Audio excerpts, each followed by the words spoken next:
Quer ter seu programa de rádio com horário semanal? Nós temos a nossa rádio. Você pode ter seu programa semanal, com horário semanal. Quer ter sua rádio com site e blog? Igrejas, pastores e pastoras têm sua rádio com site e blog, com bandas bonitas, ouvintes ilimitados, áudio DJ 24 horas no ar, gravado ao vivo, programas agendados com horário certo, áudio ilimitado, vídeos gravados e ao vivo. Tem a sua rádio com seu blog e com seu site.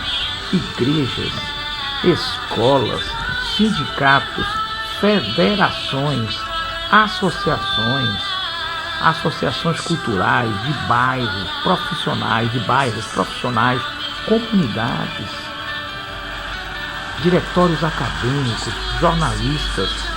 Rádio AM e FM pode ter sua rádio com seu blog, online também.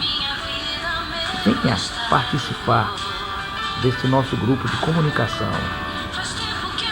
americaweb.minharadio.fm. Venha participar. Temos uma rádio só evangélica, www.evangelica.minharadio.fm. Quer ter sua rádio com site e blog? Universidades, faculdades, diretórios acadêmicos, jornalistas, estudantes de jornalismo. Venha participar. 24 horas no ar, ouvintes ilimitados no mundo todo, online. Programas agendados, site lindo, rádio, vídeos ao vivo e gravados, blog, toda essa estrutura. Venha ter sua rádio conosco. WhatsApp 55 71 991 03 0089. É só chamar no WhatsApp 55 71 991 03 0089. 5571 991 03 0089. Tem a sua rádio com seu site, com seu blog, igreja, escola, rádio AM, rádio FM, ONGs, organizações não governamentais, jornalistas, estudantes, diretórios acadêmicos, faculdades, escolas, sindicatos, federações. Tem a sua rádio. Igrejas, tem a sua rádio. Nós estamos aqui para lhe atender e atender da melhor maneira possível. Venha ter a sua rádio. American Watch, a sua rádio online. Revenda exclusiva. Muito obrigado. 5571 99103 0089. 5571 99103 0089.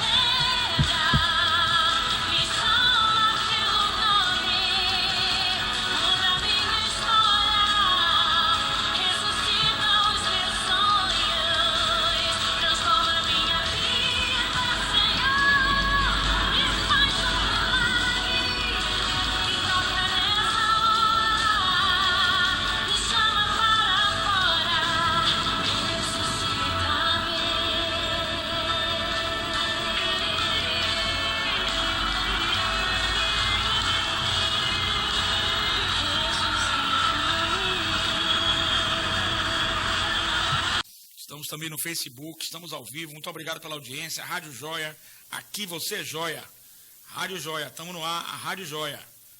Um programa de competência. Já estamos com a live já? Já, meu amigo.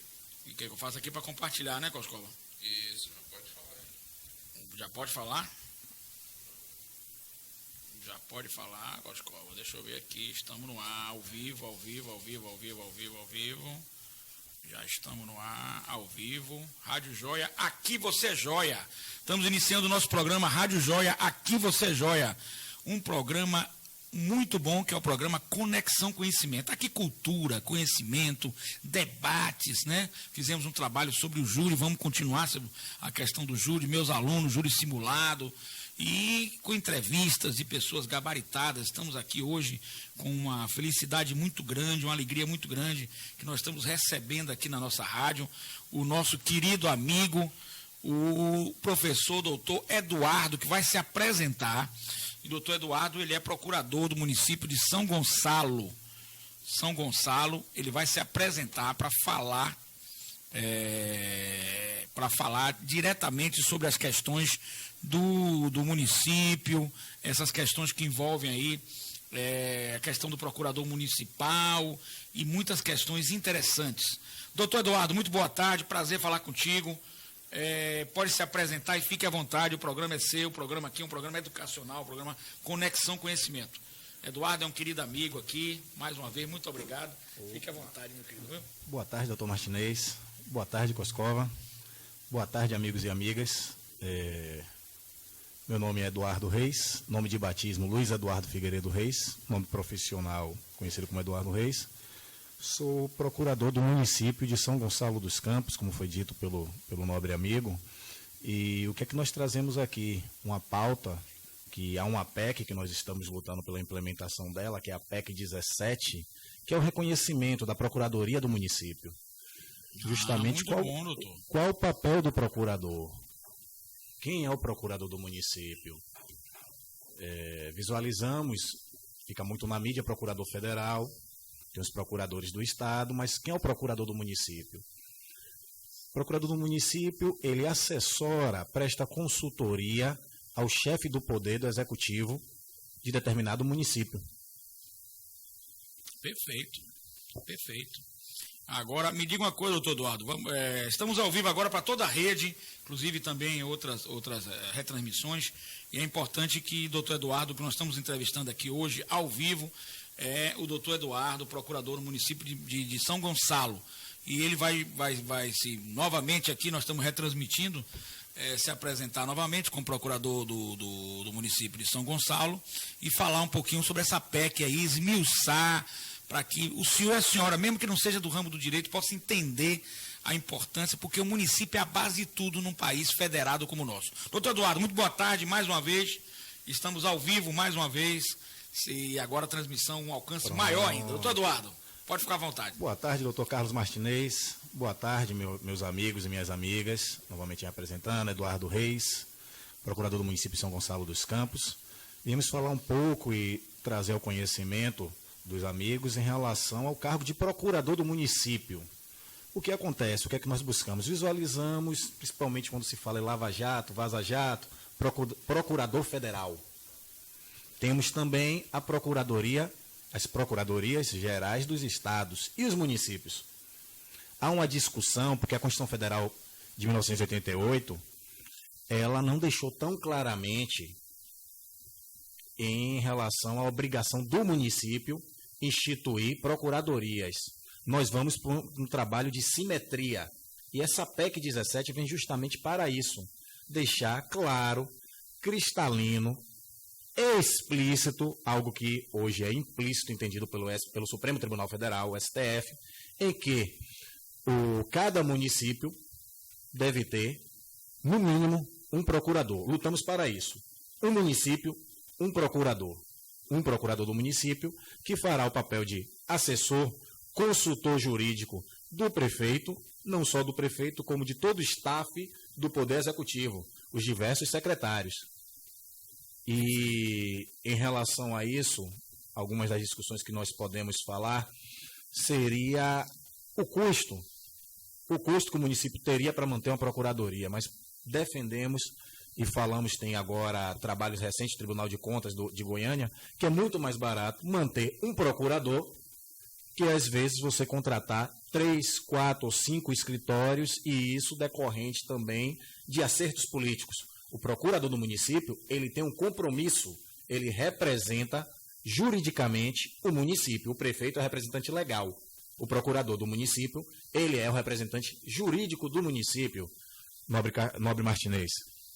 Perfeito. Agora, surgem muitas dúvidas, e aí você fica à vontade, porque eu fiz com muito carinho para você, pela pessoa que você é, pelo amigo e irmão.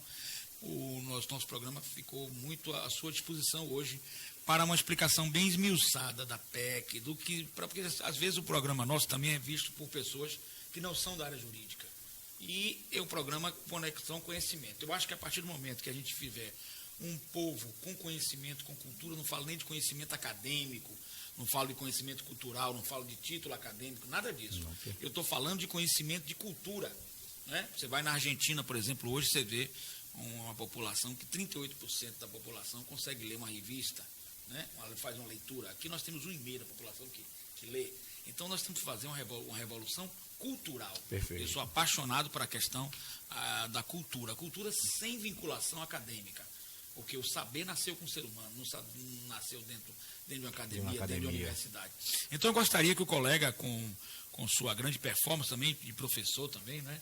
E o meu colega também como professor, pudesse explicar bastante quais são as funções do procurador do município, se tem concurso, se não tem, e o que significa essa PEC na íntegra, o que é uma PEC, como é que isso transformaria, passaria a ser um direito constitucional, entendeu? Essas questões, essa abordagem, porque alunos também assistem, é importante que a gente tenha essa noção. Pronto, perfeito, professor Martinez. Eu, enquanto na academia, como professor, bem interessante, levava os meus alunos isso, eles terem essa visão que não tem essa dimensão, não é tão trabalhada a questão do procurador do município.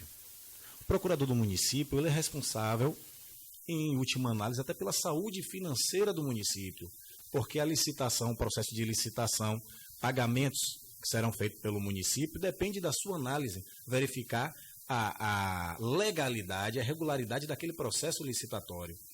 Então, perpassa, dentro do município, é um cargo de Estado. É um cargo realmente de Estado, é um cargo republicano. A pessoa que vai desempenhar esse papel, ele tem que ter não só o conhecimento, como ele realmente vai vivenciar as questões do município. Ele vai representar o município, ele tem que assessorar, prestar consultoria a um prefeito que é responsável por uma gestão que pode durar 1 ou 2 mandatos, estamos falando de entre 4 e 8 anos, mas ele tem que ter consciência que o município existe e vai perpassar muito mais do que 4 ou 8 anos. São Gonçalo dos Campos, um beijo à minha cidade. Sou filho de Salvador, eu sou filho de Salvador, nascido em Salvador, cidade mãe, mas me abraçaram, estou há 4 anos, cheguei em 22 de abril de 2015 em São Gonçalo dos Campos. Ah, legal. Quanto tempo daqui para lá, doutor? São 110 quilômetros, a gente faz em 1 hora e 20 minutos. Ah, que maravilha. 1 hora e 20 minutos pela BR-101, chega no BR-101, após Humildes, passa o Boticário, chega no CDD da Boticário. O senhor já está no município de São Gonçalo dos Campos, uma cidade aprazível, em torno de 40 mil habitantes. 40 mil habitantes. 40 mil habitantes. E lá bem interessante que a gente Fica próximo de Feira de Santana? Sim, com certeza. Inclusive agora fizemos 135 anos, no último dia 28 de julho, 135 anos de emancipação política, surgimos de Cachoeira. E, por sua vez, Feira de Santana também veio a independência de Cachoeira e faz divisa com São Gonçalo dos Campos. Que maravilha, surgiu, né? De São Gonçalo dos Campos. Tanto que hoje temos algumas questões em relação a limites pendentes que estão aí na Assembleia Legislativa em relação realmente qual a área de São Gonçalo e qual a área de Feira de Santana. Mas é uma cidade, é uma potência no estado, a segunda maior cidade em importância do estado da Bahia. E São Gonçalo dos Campos, em importância histórica, é imensa. Porque ali nós temos também um abraço, principalmente hoje está se comemorando a parte cultural, a festa da Irmandade da Boa Morte em Cachoeira, e relembrando também que uma divisão da festa da comunidade Boa Morte, da Irmandade Boa Morte, tem em São Gonçalo. Nós temos uma cultura, temos um povo forte, e lá é bem interessante, que surgimos do Recôncavo, mas São Gonçalo é a porta para o sertão da Bahia. É a porta para o sertão. Tanto que faz parte do consórcio Portal do Sertão. E nisso, qual é o papel do procurador? A nossa Constituição, 1988, ela não deixou claramente o papel do procurador do município. Ela informou em relação à Advocacia Geral da União, as procuradorias federais e a Procuradoria dos Estados. Em relação à PEC, vem nesse sentido de deixar o que hoje é entendido pelo Supremo implicitamente. Temos mais de 5 mil municípios. O Supremo hoje já entende, e de determinada forma, que a Procuradoria, essa PEC vem institucionalizar, que pelo menos em cada município tenha um procurador efetivo. O prefeito, ao se eleger, ele pode escolher um procurador-geral. Isso não vai mudar. Ele pode escolher, é natural, uma pessoa de sua confiança. É um cargo, o procurador-geral, cargo de confiança. Um cargo de confiança. Temos duas situações. Por exemplo, passou agora a Lei 936/2019, de 25 de março de 2019, agora em São Gonçalo dos Campos, que é a lei orgânica da Procuradoria-Geral do município de São Gonçalo dos Campos. O que determina? Que o município, o prefeito pode escolher entre pessoas de reputação ilibada e notório conhecimento jurídico. Pode ser, na função comissionada, qualquer bacharel em direito que atenda esses pré-requisitos, ou em função gratificada, um dos procuradores que lá se encontram, que no momento temos dois procuradores. No caso, mas, doutor, não precisaria ter a inscrição na OAB? Exige, realmente. Bacharel em direito com inscrição na OAB. Advogado. Advogado. Certo. Aí o prefeito escolhe... É um cargo adnuto, né? Isso. Adnuto é um cargo de livre nomeação e livre exoneração. Então, esse cargo é escolhido pelo prefeito para ser o procurador-geral. Não é isso? Perfeito. E vai assessorá-lo na prefeitura nas questões jurídicas que envolvam o município. Todas as questões jurídicas, doutor? Todas as questões jurídicas. As discussões, às vezes, professor Martinez, o pessoal não dá atenção em relação ao município. Nós falamos do país, falamos do Estado, mas você vê até em relação ao Pacto Federativo e os municípios. Os cidadãos vivem aonde? No município. No município, a relação mais próxima ele tem com o município. Talvez em Salvador, aqui em Salvador, nós não tenhamos esse acesso tanto aos nossos representantes, os vereadores, ao prefeito. Mas uma cidade de médio e pequeno porte, você está ombreado com o prefeito e com os vereadores, com os seus representantes. E realmente aqui em São Gonçalo dos Campos, um habitante ele não tem acesso a um deputado estadual, perfeito, a um deputado federal, quiçá um senador, ao governador ou presidente da República. Mas o vereador e o prefeito, sim. Ele tem como se deslocar a prefeitura, a sede da prefeitura, e a Câmara de Vereadores, que toda semana tem as sessões e está aberta ao público para participar das discussões, porque ali se discute situações, assuntos de interesse locais que vai realmente atingir o cidadão em sua vida comum, no dia a dia, no seu dia a dia. Perfeito. Aí, no caso, recapitulando, o procurador do município, ele vai trabalhar com todas as questões que envolvem o município, né, na defesa dos interesses do município, mas não é só a defesa exclusiva dos interesses do município, é também o assessoramento para os projetos de lei também. Doutor? Perfeito. Todo projeto aí de lei... nos conte aí como fica essa dinâmica do projeto. Pronto, vamos dizer uma situação Quer agora dizer, a gente está começando aqui a falar em procurador do município e a gente está percebendo que é muita coisa para fazer, né? Muito trabalho, né? Muito trabalho. Tem muito trabalho, né, doutor? E o que acontece é o seguinte, é bem interessante, o Ministério, por exemplo, lá em São Gonçalo dos Campos, surgiu a partir de um TAC, que antigamente só tinha um cargo para procurador do município, não tinha procurador-geral, procurador do município, e era um cargo, realmente, era um DAS, era um cargo adjunto, e não tinha um procurador efetivo. A partir do Ministério... do só termo de ajustamento de conduta. O DAS. Pronto, o que é um DAS? Direção, assessoramento e supervisão, cargo de chefia. Esses cargos como secretário, secretariado, funções de confiança, determinadas funções de confiança e adjuto que o prefeito nomeia e exonera. De livre nomeação, livre exoneração. Isso, perfeito. Então, esses recebem através, é um DAS, direção, assessoramento, supervisão, chefia. E aí, o que acontece nessa situação? O Ministério Público entrou nessa briga, encampou essa briga, através da Associação Nacional dos Procuradores dos Municípios, da qual eu faço parte, uma associação nacional com sede em Brasília, representa os procuradores em todo o Brasil. Municipais. Todos os procuradores municipais, perfeito. Procuradores municipais, Associação Nacional dos Procuradores Municipais em todo o Brasil.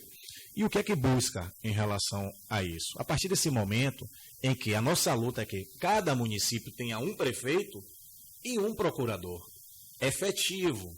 Por que esse procurador efetivo? Esse procurador efetivo ele vai ser responsável pela história do município. Muitas vezes tem determinada situação que sai uma gestão para entrar em outra gestão e perde a continuidade, a sequência do trabalho que foi realizado. E o procurador também vai ser responsável por manter vivo esse histórico. Perfeito. Então, terminar aquela situação em que, graças a Deus, eu não vivenciei. Eu só ouvi que a oposição entrava, tinha a situação, era terra arrasada. Retirava computador, queimava-se todas as provas que tivessem, para que a oposição não tivesse acesso ao que foi decidido na gestão passada. Hoje não. Com a Procuradoria, tem que se manter esse histórico. Nós fiscalizamos, observamos transição.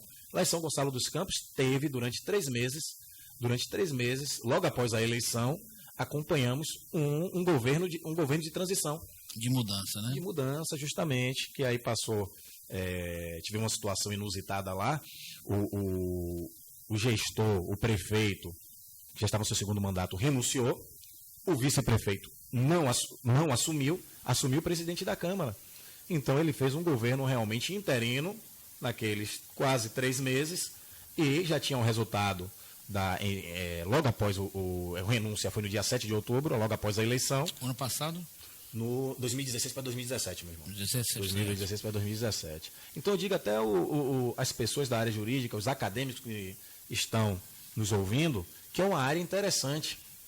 É uma área bem interessante, não é tão divulgada como o Ministério Público, a magistratura, a Defensoria Pública. Dizemos que somos o patinho feio, porque estamos lutando por esse reconhecimento.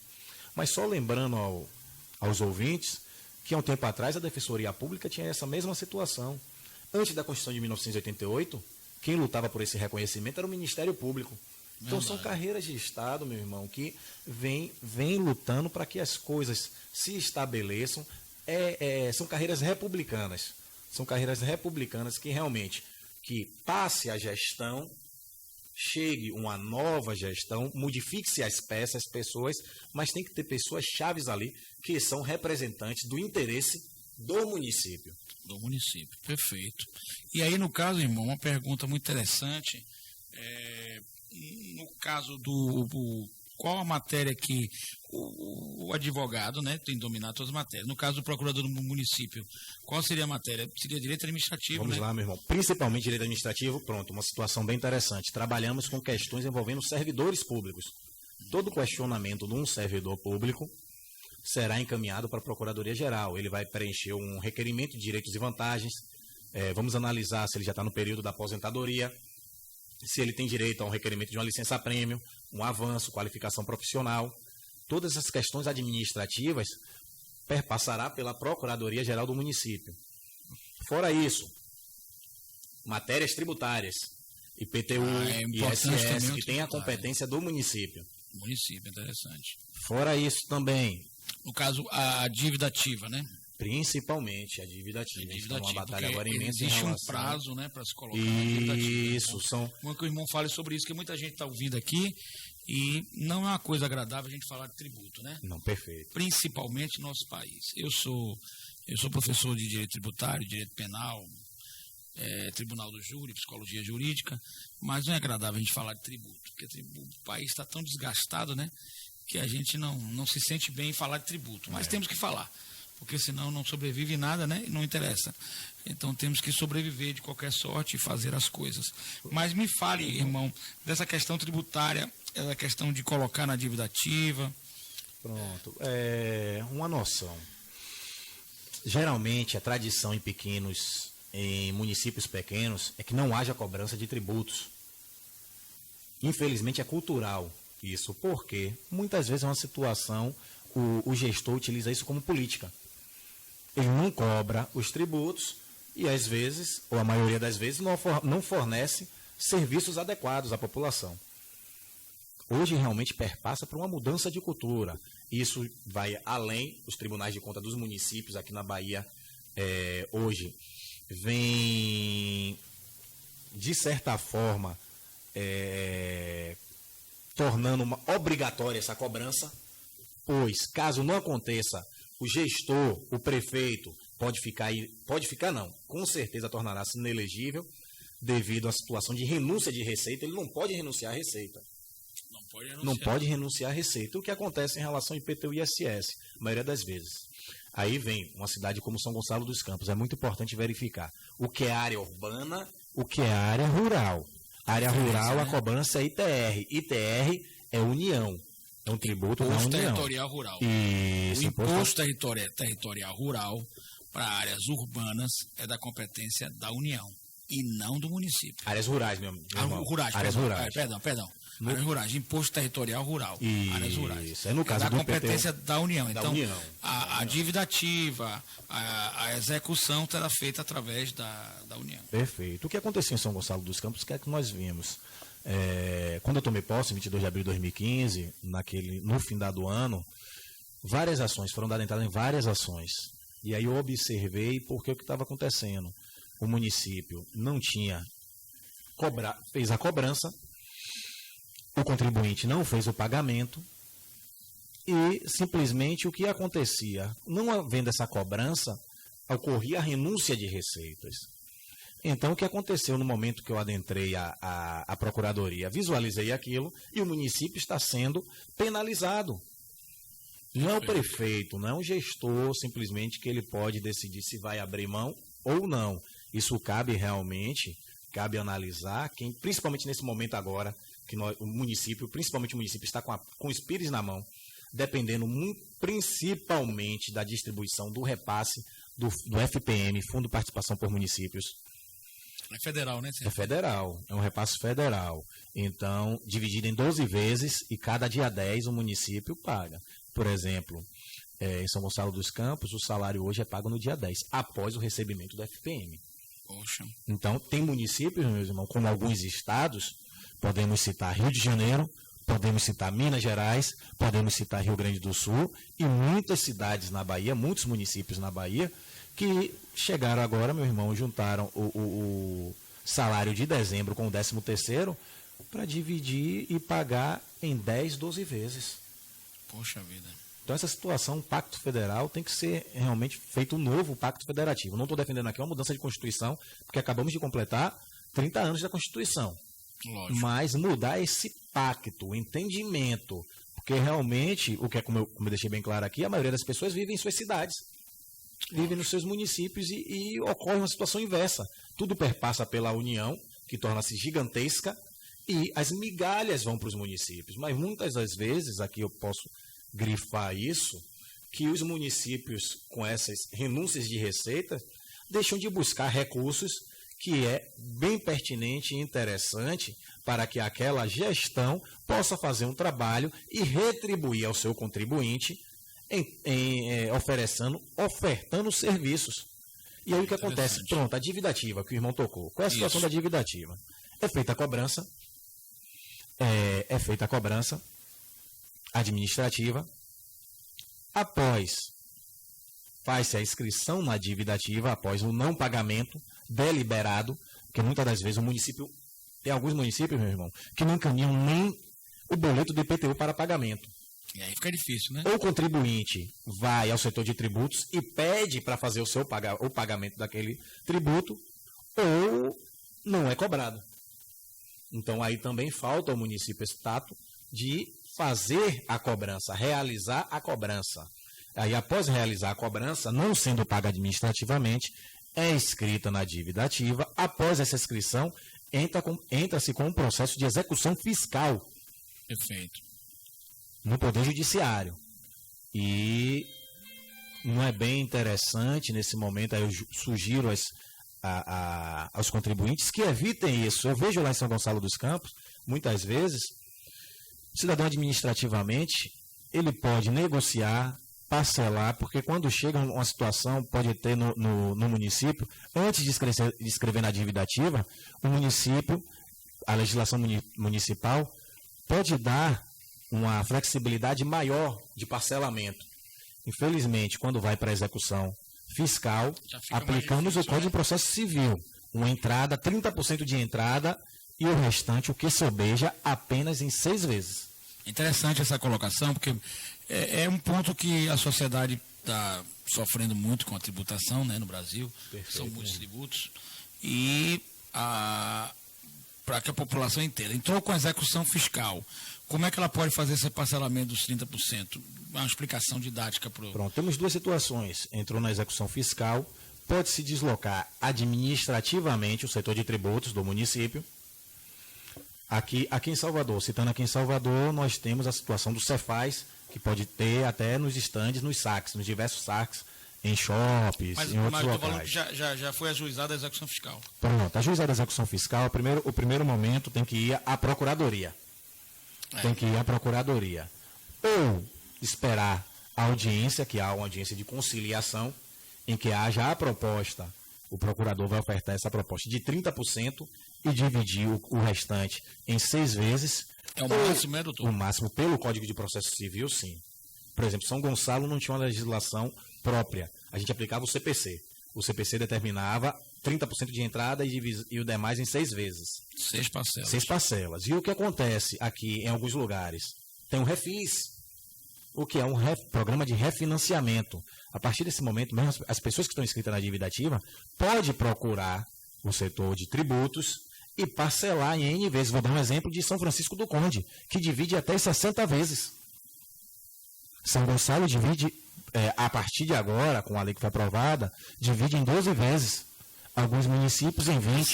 São Gonçalo divide em 12 vezes. Agora já está dividindo em 12. Está nos ouvindo, né? Isso, agora está dividindo em 12. Mas isso porque tem uma lei orgânica? Foi uma lei que foi aprovada, municipal, estabelecendo o refis, aí já permite a gente...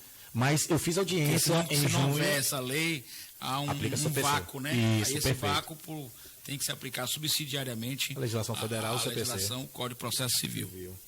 Então, é justamente em relação a isso... Mas lá a pessoa paga 30%, por exemplo, deve R$1.000, paga R$300, perfeito, faz o depósito, e os 700 pode ser dividido em 12 parcelas. Perfeito. A partir de hoje, sim. A parte maravilha, né? Isso aí. Legislação aí o senhor e a senhora que é de São Gonçalo dos Campos, né? Isso. Já tem essa facilidade, porque caso não consiga fazer o parcelamento na Procuradoria antes de ajuizar a ação, mesmo depois de ajuizada uma ação de cobrança que se chama execução fiscal, pode pagar 30% e o restante em 12 parcelas. E antes de executar, no caso lá, doutor, antes de iniciar a execução, lá em São Gonçalo dos Campos, pode parcelar em quantas vezes?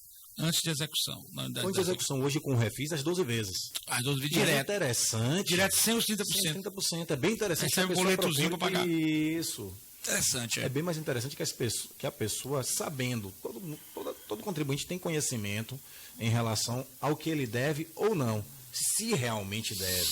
É isso até que sugiro que confronte, às vezes pode ter sido pago e pode ocorrer um erro da municipalidade, cobrar novamente, pode acontecer. Então é interessante.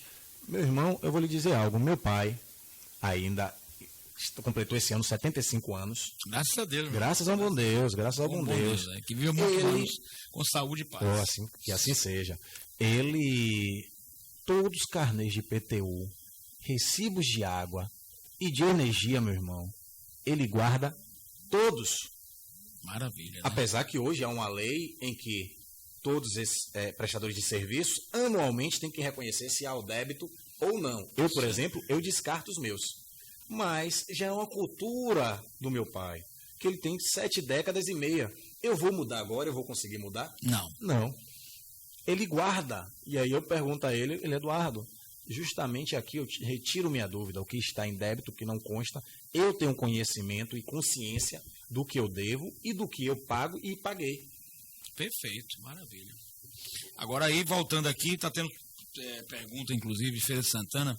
Aí, para eu explicar ao pessoal aqui que está nos ouvindo, é um ouvinte aí de Feira de Santana, tem outro de Salvador, tem até de Canhoba, que a gente chega até em Canhoba, que é em Aracaju. Cada município tem a sua peculiaridade. Cada município tem sua lei orgânica. Então, o senhor e a senhora têm que ir no município para saber sobre o seu IPTU, para saber qual é a parcelamento que eles fazem antes de ajuizar a ação judicial e depois de ajuizar a ação judicial, o mesmo procedimento. Perfeito. Não é, doutor? Perfeito. Estou correto? Perfeito. Está corretíssimo. Então, o doutor Eduardo, que está aqui conosco ao vivo, fazendo essa entrevista, ele está nos falando sobre o município de São Gonçalo dos Campos, Isso. especificamente.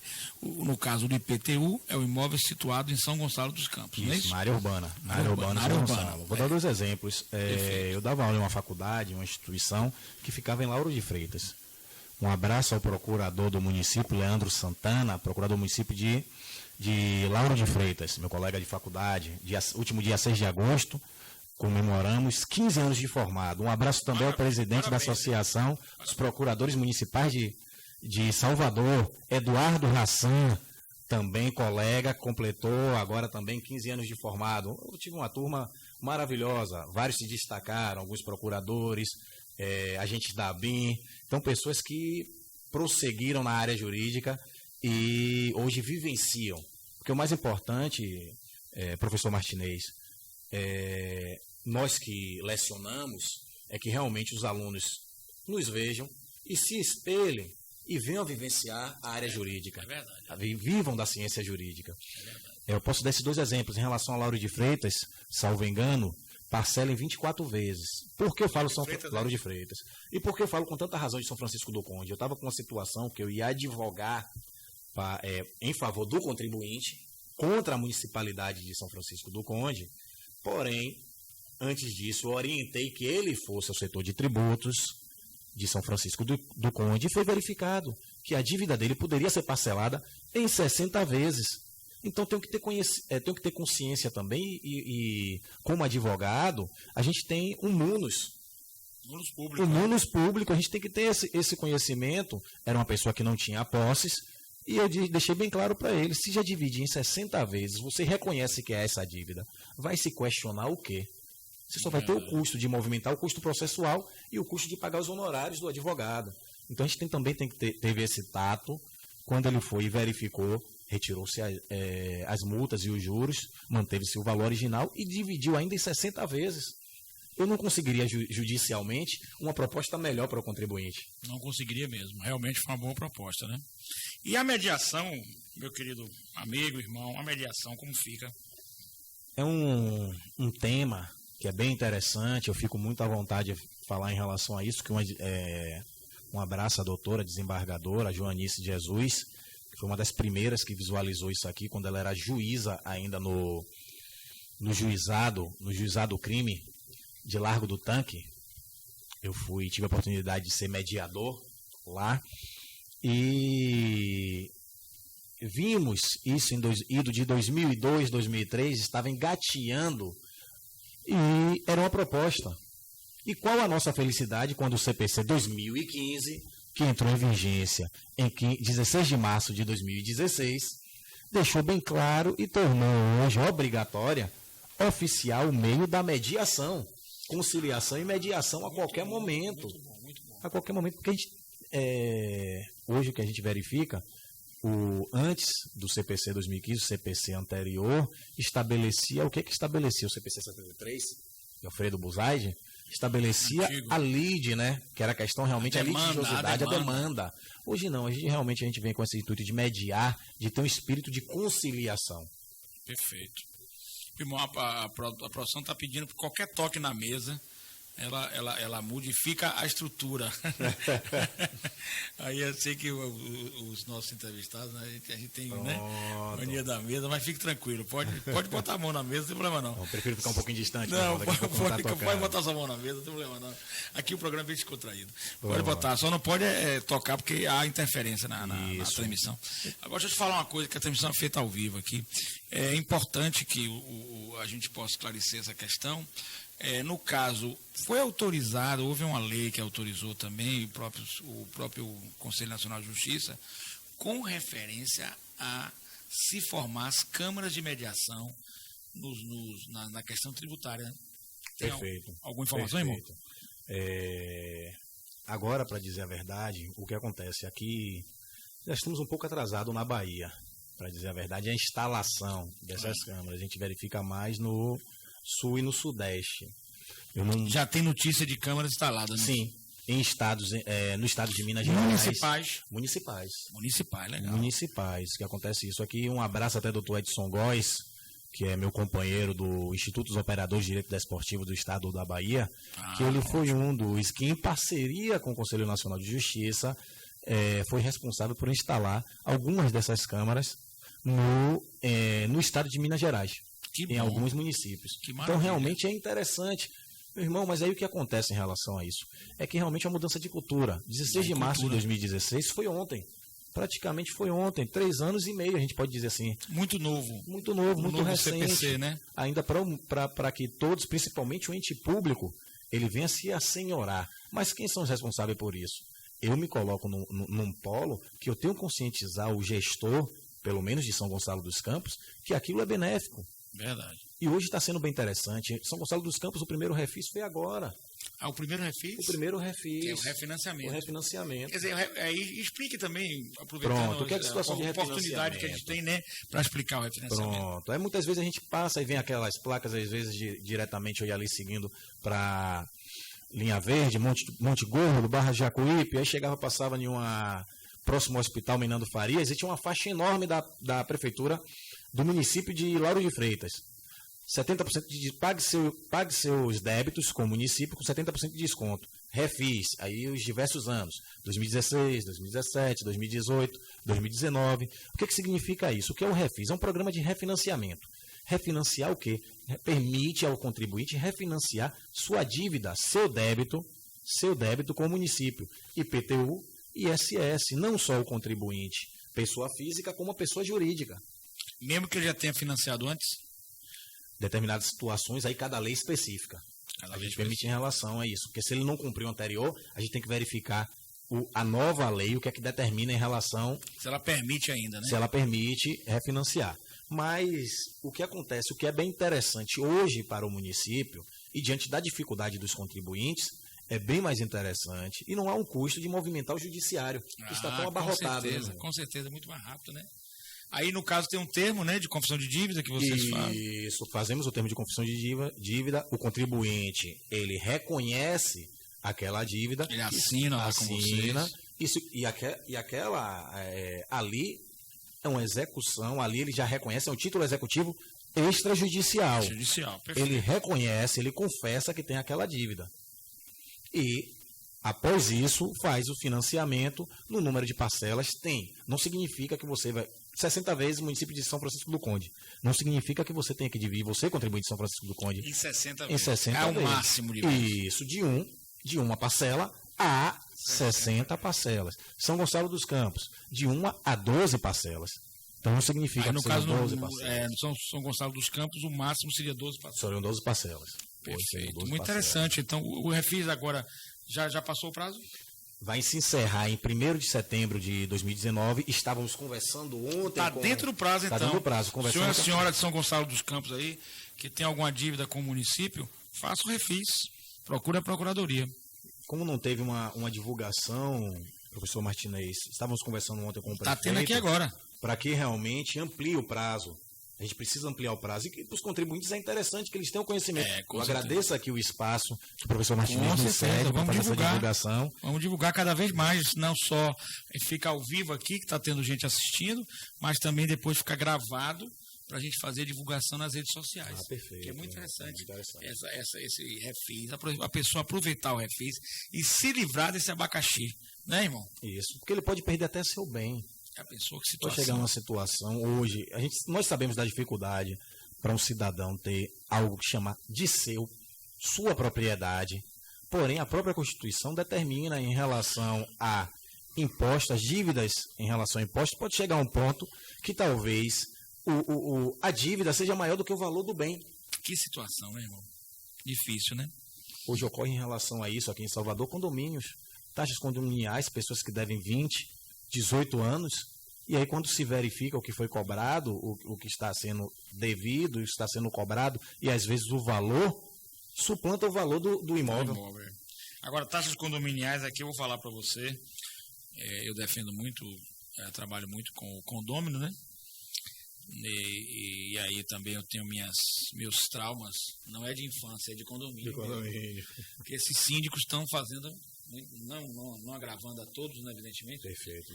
A gente nunca pode generalizar, mas alguns síndicos estão desrespeitando a prestação de contas, as coisas corretas, e o condomínio é rateio das despesas. Então a gente entra com a ação pedindo a prestação de contas. Exigir contas. Exigir contas. E tem que exigir mesmo, e se houver uma impugnação de uma conta, aquele rateio, na minha opinião, não está legal, não está correto, e aí a coisa embola na justiça. Não, porque acontece o Porque não é possível também que o síndico possa ter todo o poder do mundo e uma assembleiazinha que ele faça. Isso eu tenho meus traumas aqui de condomínio, né? Não quero falar do meu condomínio. Não, tá certo. Vou me resguardar, mas a gente fica chateado com algumas coisas, né? Fica, meu irmão. Porque você vê síndicos com, assim, devia se passar, é uma brincadeira, mas é uma brincadeira sadia, pelo COAF. A vida do síndico, se ele trocou de carro ou não, né, irmão? É verdade. Concorda comigo? Porque tá demais. No Brasil se perdeu o controle de síndico, e o sinônimo de síndico, ele entra às vezes para se locupletar. Hoje realmente a gente tem que ter esse cuidado, e até por essa vertente também, meu irmão, porque termina sendo o dinheiro público. É o dinheiro público daquela perfeito, comunidade específica. daquela comunidade. Nada mais que em relação ao município, o gestor, aquela pessoa que está ali gerindo o município por 4, ou no caso sendo reeleito mais 4 anos, totalizando 8 anos, ele é responsável por gerir a saúde financeira do município naquele período. As pessoas confiaram, escolheram uma pessoa que julgam capacitada para estar à frente do município, determinando como o município irá atender e fazer frente às necessidades do município. Perfeito. Outra pergunta está surgindo aqui, quanto a ISS. Como é que fica o ISS lá em São Gonçalo dos Campos? Entramos com... E aí, qual seria o percentual lá? É maior, menor do que Salvador? Porque às vezes é um atrativo, né, para as empresas ficarem sede lá, alguma coisa nesse sentido. Perfeito. Tem essa questão do planejamento tributário. Lá eu sei que Lauro de Freitas é mais vantajoso que Salvador, eu acho. Pelo menos há algum tempo era. No percentual. Percentual. Aí realmente em São Gonçalo dos Campos, comparando a Feira de Santana e a Salvador, é bem mais interessante. Não é à toa que em relação à Feira de Santana, nessa disputa, nós ficamos responsáveis pelo CDD, o Centro de Distribuição da Boticário. Se localizou em São Gonçalo dos Campos. Ficou em São Gonçalo dos Campos? A sede da empresa. Montou a sede lá no município mesmo, de São tudo Gonçalo direitinho, tem a nota fiscal de lá, tudo bonitinho, né? Então o que acontece? Que legal, né? Cidades, aí eu Muito legal. Posso dizer outra, JBS. JBS também ficou lá? Gujão. Foi? Também. Quer dizer, botaram a sede lá direitinho, registrado. Tudo beleza. Temos o CIS, o Baé. É o que se fala aí a nível de chamada guerra fiscal, né? Infelizmente. Mas eu acho que é uma coisa muito, muito saudável, porque é o seguinte, quando você vai vender um produto, você encontra um produto também do seu concorrente, né? Então, a questão fiscal também, o município está atraindo a sede de uma empresa para lá, eu acho muito salutar, porque ele está gerando, mesmo que seja um escritório central, vamos imaginar, de uma empresa dessa grande, vai ter quantos funcionários lá, né? Com certeza. De repente, não vai ser mais interessante trazer um funcionário de Salvador, ele já contrata um funcionário local, está gerando emprego, está gerando impostos, né? Está gerando movimentação para a cidade, vai ter uma reunião lá com empresários que venham de outros municípios, até de outro estado. Ele vai estar lá, vai estar indo para os hotéis, vai estar consumindo, a pessoa do restaurante está vendendo. Então, para o município é maravilhoso isso. Eu não vejo com maus olhos, não vejo com bons olhos. Meu irmão, bons olhos. Isso, professor, é bem interessante esclarecer, porque às vezes a maioria das pessoas acreditam que o prefeito tem que conseguir um trabalho, um emprego para o munícipe na prefeitura, mas a realidade não é essa.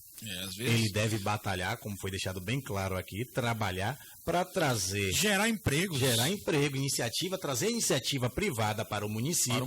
Gerando empregos. Com certeza. Essa é a luta. Para que o próprio município seja autossuficiente. Perfeito. Eu gosto muito dessa questão de atrair empresas. Eu acho que não só a Bahia como o Estado, mas os municípios devem trabalhar incessantemente para que atrair as empresas e tem que ter mesmo uma situação de benefícios fiscais. Não tenho dúvida nenhuma disso. Eu acho que é importantíssimo isso aí. Eu vejo com bons olhos, né? E aí você vê isso, fortalece o município. Você tem 3 empresas lá, de grande porte, né? Consideradas de grande porte. Isso, consideradas de grande porte. Que O JBS é uma empresa... que poderiam estar aqui na Bahia com outro local, mas estão lá. Perfeito. Até porque São Gonçalo do Campos traz também uma característica importante. Ela é perto da segunda maior cidade da Bahia. Da Bahia, Santana. E é perto da capital, Salvador. Isso, 110 quilômetros. Às vezes eu brinco com meu sócio, ele se desloca de um bairro, uma região mais periférica aqui de Salvador, para o comércio no nosso escritório, e eu saio daqui de Salvador e me desloco para São Gonçalo dos Campos. E muitas vezes chegamos ao mesmo tempo. Ao mesmo tempo, O engarrafamento que você pega aqui não é brincadeira não, né, doutor? Meus colegas aqui ficavam irritados quando eu tirava foto do engarrafamento de São Gonçalo dos Campos. E assim, lá, a maioria dos carros você verifica estacionado, temos muitas motos. Tem uma dificuldade quando passa uma carroça. Quando passa uma carroça realmente, que uma estrada não é mão dupla, é única, cria-se uma dificuldade. Aí eu tirava uma foto e brincava com os meus amigos que estavam aqui em Salvador, reclamando do estacionamento, do congestionamento.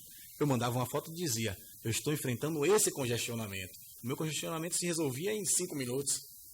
Já o daqui de Salvador... É mais complicado, Salvador é mais complicado, com certeza. Meu querido, quais são o ISS, no caso lá, é qualquer tributo, né? Ou, perdão, me perdoe, eu fiz a pergunta errada, perdoe. Qualquer prestação de serviço. Isso, porque entra ISS, SQN, né? Exposto sobre serviço de qualquer natureza. Qualquer natureza. Serviço de qualquer natureza. Qualquer natureza. Então, área de comércio, área transporte. Então, N situações, aí cobra-se ISS. E também vai ajudar a receita do município. São recursos para o município. Perfeito. Fora isso, também temos o pagamento da taxa de fiscalização, TFFs, das antenas de celulares. Muito interessante. Por exemplo, tem uma operadora, não quero fazer propaganda aqui, que pega em quase todo o estado da Bahia e lá realmente você consegue falar claramente. Claramente, é interessante. Sem fazer propaganda. Sem fazer propaganda. Está sediada lá, né? Está sediada lá. Meu irmão, nosso programa é maravilhoso, sua presença aqui, você já não é mais um convidado, já é nosso cadeira cativa, que você manda, não pede. Eu queria que você falasse um pouquinho aí, como é que está aí, temos alguns minutos, se você achar conveniente, outro assunto também pode colocar aqui, fique à vontade, sobre a questão, como é que está a PEC, ela está andando lá no Senado? No Senado, já está no Senado? Está no Senado. Ótimo. O que acontece é o seguinte, a Associação Nacional... E o que ela traz de novo? Pronto. Principalmente na Constituição. E no caso, tem que explicar também, proposta de emenda constitucional. Isso, proposta ela vai de emendar PEC, a Constituição e o assunto vai ser um assunto constitucional. E o que é que ela traz de novo para o município, para o procurador? Como é que vocês estão acompanhando? Porque a associação de vocês deve estar acompanhando. Pronto, a nossa associação, Associação Nacional dos Procuradores Municipais, a ANPM, vem fazendo um trabalho junto aos diversos senadores de todos os estados, né? Dos diversos estados, são 81 senadores, 3 por estados, 26 estados do Distrito Federal, então chegamos a 81 senadores. E o que acontece? Os diversos procuradores também de seus estados, juntamente com a diretoria da NPM, tenta chegar aos senadores e convencê-los de forma utilizando bem claro, demonstrando com os exemplos que acontecem, municípios que hoje têm uma procuradoria, que está institucionalizada uma procuradoria, e aqueles municípios que não atendem a isso, a diferença entre esses municípios. Porque nós visualizamos, o procurador em geral, ele visualiza o interesse do município e dos munícipes. Perfeito, pode falar. É ouvinte nosso aqui. Pronto, perfeito. Já está com pergunta aqui. São muitas perguntas, eu gostaria de dizer o seguinte, doutor Eduardo vai nos reservar outra oportunidade, porque o assunto é extenso, mas ele vai concluir a questão da PEC, né? E depois algumas perguntas eu vou tentando repassar para eles. Então tem um pouco de paciência. O pessoal está muito... Mas isso é bom, que o programa está tendo, né? Deus, uma motivação, né? Para você assistir hoje, muita informação, né, doutor Eduardo? Para você se motivar a se ligar a uma informação, ela tem que ser qualificada. E aqui a informação é qualificada. Ficou bem claro, meu irmão. Perfeito. O doutor Eduardo está respondendo com brilhantismo, mas ele vai responder a todas as perguntas e vai voltar de novo, porque o ouvinte é que manda. O telespectador está pedindo e aqui quem manda é o telespectador. Maravilha. A luta pela aprovação da PEC 17 é para que inclua na Constituição claramente também a Procuradoria do município, porque infelizmente a Constituição de 88 ficou silente. Falou em relação à União, falou-se em relação aos estados, mas o município, hoje há um entendimento do STF, do Supremo Tribunal Federal. Então nós queremos a inclusão que venha explicitamente incluída. Na Constituição. E isso, a Procuradoria dos municípios, representantes dos municípios. Através da PEC, né? Teríamos uma garantia constitucional. Constitucional. E qual é a inovação da PEC? Qual é o conteúdo dela? Pronto, ela vem nesse sentido, a modificação. O irmão poderia me permitir aqui a Constituição Federal? Perfeitamente, a Constituição Federal. Aqui nós temos um códigozinho pequenininho, porque para a gente não andar com aqueles vademecums enormes, a gente tem um pequenininho. Mas você, estudante, não pode abrir mão, viu, dos vademecums. Esse é o universitário, né, que foi colocado pela RT. Ótimo. Pronto, agradeço, professor. O que essa PEC vem a dizer, a deixar bem claro? Seção 3, seção 2, da Advocacia Pública. Então, ele deixa bem claro aqui, no artigo 131, e vem 132. A Advocacia Geral da União é a instituição que diretamente ou através de órgão vinculado representa a União judicial e extrajudicialmente, cabendo-lhe nos termos da lei, complementar que dispuser sobre sua organização e funcionamento as atividades de consultoria e assessoramento jurídico do Poder Executivo. 131. 132. Os procuradores dos estados e do Distrito Federal, organizados em carreira na qual o ingresso dependerá de concurso público de provas e títulos, com a participação da OAB, em todas as suas fases, exercerão a representação judicial e a consultoria jurídica das respectivas unidades federadas.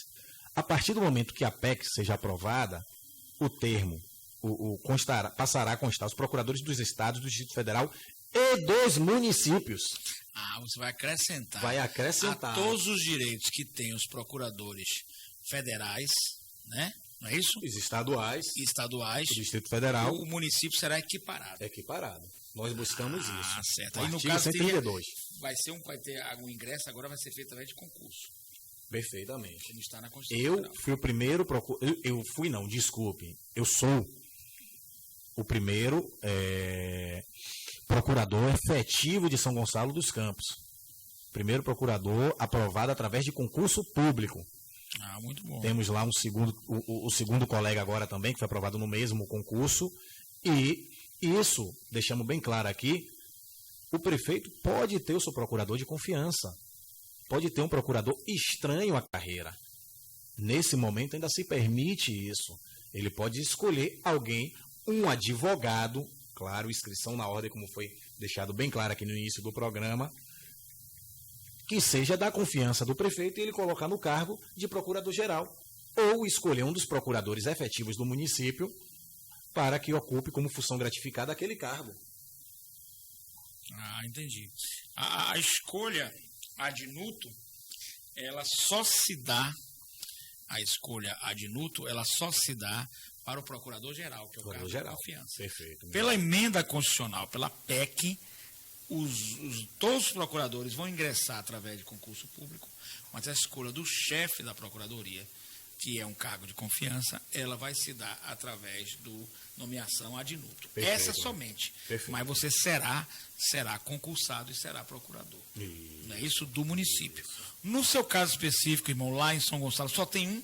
Temos dois hoje. Hoje temos dois. Temos dois. Um abraço para o colega, doutor Matheus de Lima Protásio. Então, dois procuradores do município. E quem é o chefe geral? Quem é o procurador-geral? Quero falar com o chefe. Pronto. Eu cheguei lá, eu quero falar com o chefe. Tem um procurador-geral, que é o doutor Gabriel Nascimento Soares.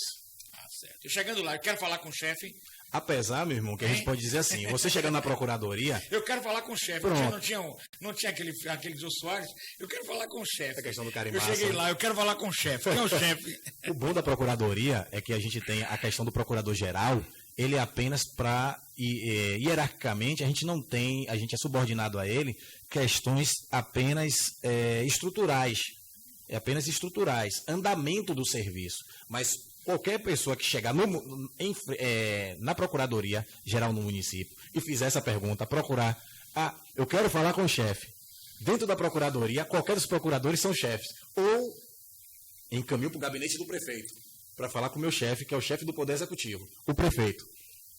Perfeito. Essa é uma colocação muito interessante. Então, a gente tem essa posição muito importante que é através da PEC. Tem perspectiva para que ela seja... Que depois que ela for aprovada no Senado, ela agora já vai para sanção presidencial. Meu irmão, para dizer a verdade, professor, nesse presente momento... Evidentemente que no Legislativo a gente não pode fazer uma previsão, né? Só quando é mídia, eu vou falar porque eu gosto de falar. Eu falo mesmo, me prender, me matar, pode fazer o que for. Quando é mídia pressionando, grande mídia pressionando para a reforma da Previdência. Estou mentindo? Não está mentindo, tá. Infelizmente... E que não vai resolver nada, viu? Isso. Diga as passagens. Me lembro que na época de Fernando Henrique, aprovou-se uma. E depois, agora é a mesma coisa. Daqui a 20 anos. Lula no início aprovou uma também. No início, logo da eleição, né?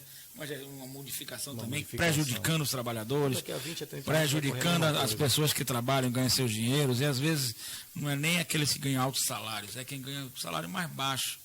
Né? A Previdência às vezes vem prejudicar. Mas é isso aí. Infelizmente, nós vamos ter uma população de idosos, né? E vai ter uma inversão dessa pirâmide, isso é real. Eu não digo que a Previdência tem necessidade até agora, mas daqui a alguns anos poderia ter. Né? Na minha opinião, minha visão de leigo. Que o Brasil hoje não é mais o país do futuro. Não, com certeza não. O Brasil é o país do presente. Estamos vivenciando o presente e a tendência em 2030 é que a maioria da população seja idosa. Com certeza. Então essa preocupação em relação a... que é o que já estou fazendo, professor. Além da contribuição INSS, eu estou buscando o caminho da previdência privada. Com certeza. Infelizmente, para complementar, tenho alguns exemplos em casa e verifiquei isso porque a diminuição do padrão de vida é algo surreal. Com certeza. É algo surreal. E hoje já tivemos situação até que o idoso tinha que fazer prova de vida, né? Com certeza. E aí se deslocar para a agência do INSS, de manhã cedo. Com certeza. Então são situações que são um pouco situações delicadas e difíceis, né? Da gente resolver. Mas, meu querido procurador Eduardo, eu acho que o programa foi muito esclarecedor, não foi? Tirou muitas dúvidas bem interessante, das pessoas sobre a questão de tributos. Coscova, nosso procurador falando aqui de PTU, você não deve nada que você paga tudo à vista, né, Coscova? Né? Não deve nada, paga tudo a vista. PTU, que no caso São Gonçalo dos Campos, parcelem até 12 vezes, interessante para o contribuinte, né? Fizemos um programa aqui bastante educativo com o doutor Eduardo, quero agradecer. Você não tem esse problema de parcelar, nada, tu paga tudo à vista, né, Goscolo? Paga logo tudo à vista, né? Ou na justiça.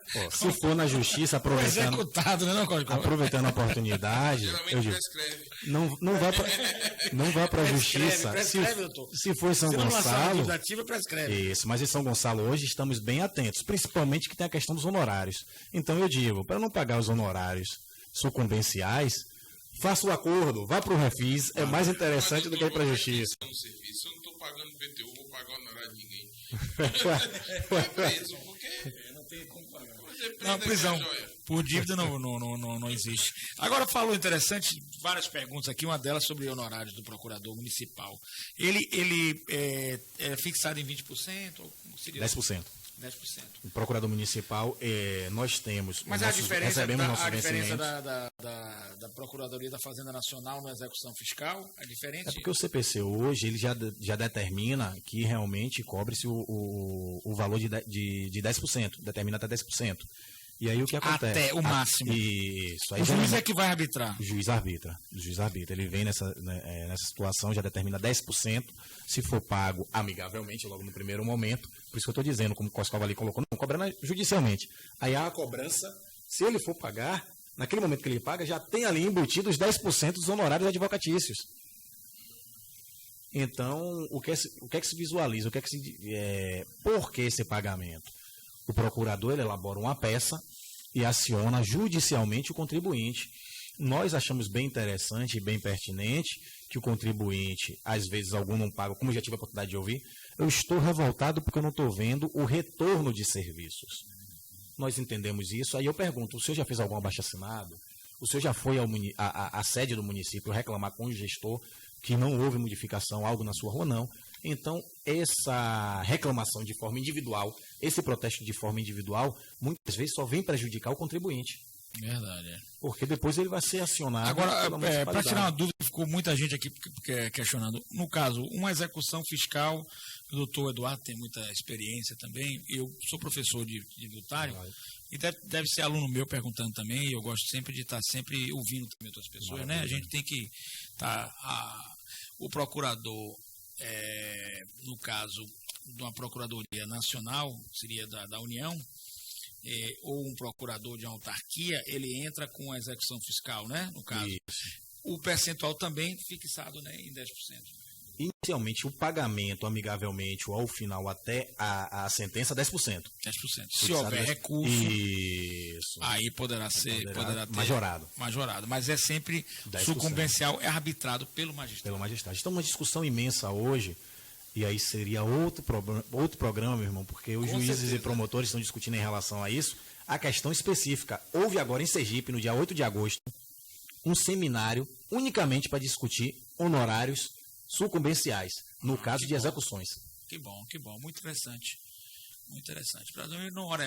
Já o devedor, como o Coscoba falou, está onerado com IPTU, está onerado com ISS, ainda vem os honorários do advogado, do procurador, hein, Coscoba? O cara enlouquece não, Coscoba? Doido de preço, né? Porque... velho, vai fazer o quê? Como pagar. Coscoba não tem esse problema, que ele paga tudo à vista, viu? Não tem como alegar lá, não, assim, não tem dinheiro, não vou pagar, não tem esse negócio. Bom, se alegar que não vai pagar, tudo bem, ninguém vai obrigar, dinheiro, mas a questão... Não tem dinheiro, não é que não quer pagar, eu quero, eu até quero ser um bom pagador, mas pronto. não tem condições. O que acontece? Verdade, hoje o que acontece realmente, você verificar, você não tiver bens em seu nome, não tiver uma conta corrente ou uma conta poupança, bens quando eu falo, não tiver o próprio, não tiver propriedade, um imóvel, não tiver se você tiver um automóvel. Eu tenho tudo isso, mas tudo do banco. E aí? Enquanto for do banco, nós não poderemos buscar. Está financiado. Financiado. Mas vai chegar um dia que será seu. E aí eles vão pegar. Se estiver judicialmente, aí com certeza iremos acompanhar e iremos buscar depois um ressarcimento da utilização do serviço. Tem que ser seu. Aí tem um bocado de menina aí, Aí tem algumas pessoas que a gente pode falar aqui, fica uma situação difícil. Aí Coscoba já está falando aí. A questão da seleção da Holanda. A questão da seleção da Holanda, né? A laranja mecânica. O brasileiro sempre dá um jeitinho. O brasileiro é jeitoso, né? Mas está fora do jurídico, né, doutor? Você está fora. Tá fora, isso aí. Esses honorários sucumbenciais, para o povo entender bem, para a sociedade, o ouvinte, o telespectador, ele pertence ao procurador. Pertence ao procurador. É dele, não tem nada com o município. E ele é quem pode propor. A partir do momento que ele quem pode propor a execução. Já que a titularidade é do procurador, é ele que pode propor a execução. Certinho? Qual a minha dica para o contribuinte evitar esses honorários?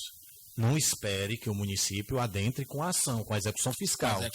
Busque o setor de tributos, faça um parcelamento que esteja dentro da sua realidade, que o senhor ou a senhora possa cumprir e faça a quitação. Nós sabemos, hoje brasileiro, a dificuldade imensa em relação a pagar seus débitos. Eu posso falar aqui, professor, eu trabalhei no judiciário durante 8 anos. E aqui eu acabei levando o programa todo para lhe descobrir uma coisa. O nosso amigo Coscoba, o nosso estúdio tem várias câmaras. Ele vê a gente tudo quanto é lado. Uma ali, olha a outra ali também, tá vendo? É verdade. Eu descobri a câmera ali, ó. Olha para lá, olha para lá. De frente pra gente. Então, realmente, a gente vê determinadas situações em que fica bem distante daquela situação. Não é interessante, Coscoba, aquela situação, aquela postura de devo e não nego, pago quando puder. Não é interessante. Não é interessante. É Melhor interessante liquidar. realmente fazer uma liquidação. Os valores são pequenos também, não são muito. Isso. Tem determinadas situações lá, o que ocorre? 10% uma dívida em PTU. Uma casa média, por exemplo, só para gente ter ideia, uma casa média em São Gonçalo dos Campos, quanto é PTU? PTU varia em torno de R$1.000. R$1.000. 10% sacondaria, Coscoba, para o procurador? R$100. Tem sentido? Não tem sentido ficar brigando por R$100, não tem, doutor? Não tem muito sentido, não. Mas nós não ficamos felizes em executar os contribuintes, eu deixei bem claro isso. O procurador quer resolver amigavelmente. Com certeza. É muito mais rápido, muito mais prático. E o procurador, como defende os interesses maiores que é do município, o dinheiro amigavelmente entra mais rápido para a receita do município. E o município pode fazer melhores coisas, né? Com certeza. Pode fazer as obras necessárias e muitas vezes os municípios são muito carentes. Né? Que hoje só tem verba realmente para educação e saúde. É mesmo. Que são as verbas de repasses federais obrigatórios. O resto, quando vem para a infraestrutura, meu irmão, é dificuldade. São Gonçalo dos Campos foi buscar agora no Ministério da Infraestrutura, por fazer parte da região metropolitana de Feira de Santana, ultrapassa 500 mil habitantes, não teve acesso a esses recursos. Foi mesmo? Foi. Os amigos de cidades menores podem procurar isso, entrar no Ministério das Cidades, que às vezes tem como buscar recursos da União para a infraestrutura. Mas hoje, os municípios, principalmente os municípios pequenos, eles só têm recursos garantidos que são destinados à educação e à saúde. Eles são chamadas verbas carimbadas, né? Perfeito. São verbas carimbadas. Justamente. Aquela que já vem com carimbo, né? Tanto que o gestor fica com receio dessas verbas, como foi colocado aqui, as carimbadas, as verbas obrigatórias, porque o repasse, feito o repasse, e tem que prestar contas depois, eu sugiro que nenhum gestor desvie, pois é verdade, gestor público, ele não deve desviar um recurso. Nenhum recurso. E às vezes a gente vê determinadas situações em que o gestor é acompanhado pela Polícia Federal. E aí acontece verba federal. Principalmente quando vem para a educação. E esse FPM, né? Fundo de Participação dos Municípios. Ele também é repassado em dia pelo verba da União, né? Verba da União para os municípios de acordo com o seu índice populacional. Para todos os municípios do Brasil. Todos os municípios do Brasil eles recebem. Alguns menos, outros mais. Mas está tendo atraso nessas verbas? Já teve atraso? Teve contingenciamento. O que teve agora, de 2017 até agora, 2019, contingenciamento. Coscoba, quando você tem uma verba que não é repassada, ou que demora em repassar, ou que não paga, o governo é assim. Ele usa a palavra bonita, contingenciamento. E quando ele não eu, inclusive, se tiver devendo a você, vou fazer um contingenciamento com você. Não é, doutor? Vou fazer um contingenciamento com Coscoba. Posso fazer, doutor? Posso fazer contingenciamento com Coscoba. Pobre é tão azarado, doutor, que quando ele dá a sorte de ter uma causa praticamente ganha, ele está com o nome sujo e não cabe danos morais. É brincadeira isso. É brincadeira. E essa é outra realidade. Porque realmente, quando vê hoje, diante do Código do Consumidor, tem determinadas situações, infrações que são cometidas e verifica. A gente tem que observar isso, porque às vezes você está com o nome inscrito na SPC, Serasa, Serviço de Proteção, mas por outra situação. E que não venha a afastar que houve uma ilegalidade naquele momento. Mas o judiciário entende que não houve prejuízo para o senhor, porque o senhor já estava com o nome escrito. Prejuízo, né? Com certeza. É brincadeira. Ia salvar o meu outro prejuízo. Endossa o erro. E por isso se cometem mais erros. E por aí lá vai. Mas agora, voltando ao FPM, né? Que é o Fundo de Participação dos Municípios. Agora, atualmente, eu interrompi, me perdoe. Como é que está atualmente? O que está ocorrendo?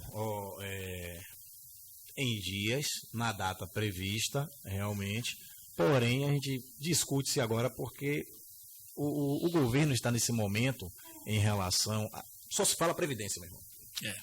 Só se fala Previdência. E os municípios, por si, eles já sofrem. Não é à toa que... Com a carência, né? Bastante. O CNM, que é a Confederação Nacional dos Municípios, eles fazem reuniões, levam os prefeitos para Brasília para pressionarem os deputados federais, pressionarem os senadores e pressionarem o Executivo Federal que libere mais verbas para os municípios. Verdade. Porque hoje, realmente, para buscar, como eu deixei bem claro aqui, é só saúde e educação. São as carimbadas. São as verbas realmente que agora, o FPM ele não tem uma destinação específica. Ele é para o município. Ele é para o município. Então ele não tem aquela destinação específica, se é uma verba de educação e saúde que já vem carimbada. Posso dizer de forma implícita o que acontece hoje com o FPM? Pode, lógico. Por exemplo, São Gonçalo dos Campos. 70% da FPM é destinada a pagamento de despesa pessoal. Pagamento de vencimentos, salários, folha de pagamento. É o que ocorre com a maioria. Lá, por exemplo, em relação aos professores, o que a gente recebe do repasse do Fundeb. Em cima, utilizamos para pagamento dos professores do Fundeb 100% do Fundeb, ainda colocamos mais 20% em cima. É mesmo, não é brincadeira não. Viu? Então são situações realmente, tem que haver um novo pacto federativo. Para que haja uma melhor redistribuição desta renda que está concentrada na União. Meu irmão, estamos aguardando essa reforma tributária. Precisamos mesmo, né? Mas uma renda concentrada na União. Agora, como é um projeto que teria que passar, falando a nível de legislação e política, teria que passar pelo presidente da República na Câmara e no Senado, ele nunca vai mandar alguma coisa que prejudique a União. Com certeza. A dificuldade aí, tá vendo aí, Coscoba, a dificuldade qual é? E o município continua sendo o primo pobre da família. O patinho feio. O patinho feio. Pires na mão, meu. Pires na mão. E aí, dependendo do governador, dependendo do presidente, né? Lá São Gonçalo dos Campos tem uma situação bem privilegiada, porque não deveria ser assim em relação a não estou dizendo que o governador age dessa forma. Mas o que acontece? Lá, o executivo municipal é alinhado com o executivo estadual. Então, nessas situações, lá tem determinadas... Fica mais fácil. Os projetos, né? Perfeito, tem um acompanhamento, orientação. Então, as situações ocorrem de forma mais fluida mesmo. Podemos colocar assim, mais fluida. Mas, a partir do momento que a pessoa exerce um cargo público, foi eleito. Não interessa. Hoje, em relação ao federal, o partido do prefeito, ele não é aliado diretamente, no primeiro escalão, ao presidente. Entendi. É ao governador, mas não é ao presidente. Então a gente tem que discutir e rever até. Aí eu digo também, a necessidade de uma reforma política. Perfeito. De uma reforma política. Essas duas reformas vão modificar muito o novo Pacto Federativo. Doutor Eduardo, infelizmente, né, com muita tristeza, esse momento agradável nosso chegou ao final, com tanto conhecimento. Eu gostaria que o senhor fizesse as considerações finais, doutor, e dizer que a casa é nossa, retorne aqui sempre e outras entrevistas virão. Ô, professor, eu agradeço. Novamente, boa tarde a todos. Foi uma tarde aprazível, perfeito, prazerosa. Realmente aqui passou tão rápido que olhei aqui e não percebi. Fez passar 10, 15 minutos. É verdade. Então, foi algo bem agradável. Eu gostei desse nome de remédio, né? É aprazível. Coscoba gostou. Coscoba gostou. Meus amigos, aqui é a Rádio Joia, você. Um grande abraço ao meu amigo Coscoba, um grande abraço ao senhor que é ouvinte, o senhor e a senhora telespectador, um grande abraço ao meu amigo Magno Lavigne, nosso presidente da UGT, União Geral dos Trabalhadores, e o programa vai ficar também em vídeo. Eu vou lhe repassar, eu agradeço, para que possa repassar para as suas redes sociais essas entrevistas e colocar aqui à disposição dos colegas procuradores dos municípios que queiram vir aqui para tratar de qualquer assunto, inclusive sobre essa PEC. Maravilha. Nós estamos aqui à disposição da sua associação, local ou nacional, nós estamos aqui abertos para... Vou manter contato com o presidente da Associação de Procuradores do Município. E traga ele aqui que nós temos. Salvador para fazer essa ponte. Será bem-vindo aqui. Eu agradeço, professor Martinez, pelo espaço e eu agradeço os ouvintes, porque aqui para mim foi mais um bate-papo. Foi algo tão agradável que realmente eu digo para vocês, o professor Martinez nos conhece